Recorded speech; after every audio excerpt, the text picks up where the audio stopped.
this? Yeah, so one of the things that we announced last week that wasn't part of today's announcement, I think bears repeating, however, is the $83 million resiliency fund through the Ontario Trillium Foundation that the Premier and I opened last week.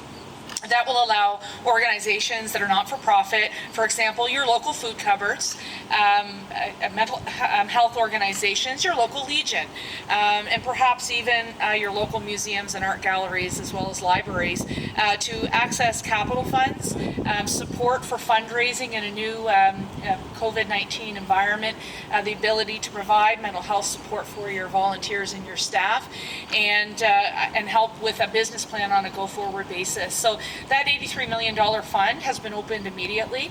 Today's announcement, of course, was about supporting some of the local infrastructure with respect to festivals and events, as well as community museums.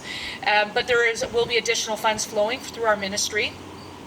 Locally in this area, I think they qualified for $350,000 for the regional tourism organization in order to promote hyper-local tourism. And so we'll have three phases in tourism. The first will be hyper-local, which means we want to get Ontarians to reconnect with their own communities. We know that we're going to have a very big challenge getting people to go across the province in tourism.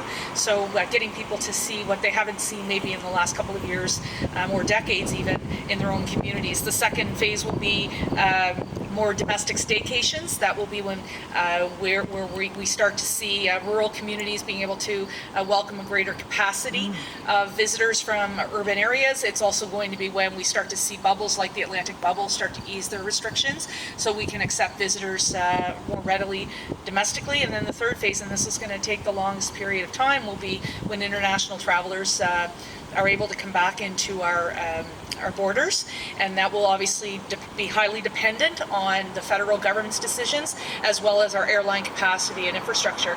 But I think the key message, regardless of what that number is, if it's $83 million or $13 million or what have you, and in what programs that we're actually announcing today, the commitment from myself and my two colleagues in the Ontario Cabinet, Ministers Thompson and Walker, is that we recognize in order for our community museums, our tourism attractions, our cultural attractions, our sporting events, our festivals to be viable next year, we must invest in them today, whether or not they are shuttered, whether or not they've been canceled, postponed, or whether or not they have been reimagined.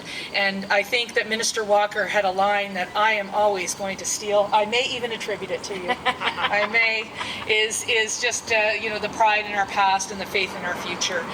Is I think today's message is really about the faith and the confidence that our government has in the people of this community and the people of our province. I don't know if you either had something else to add.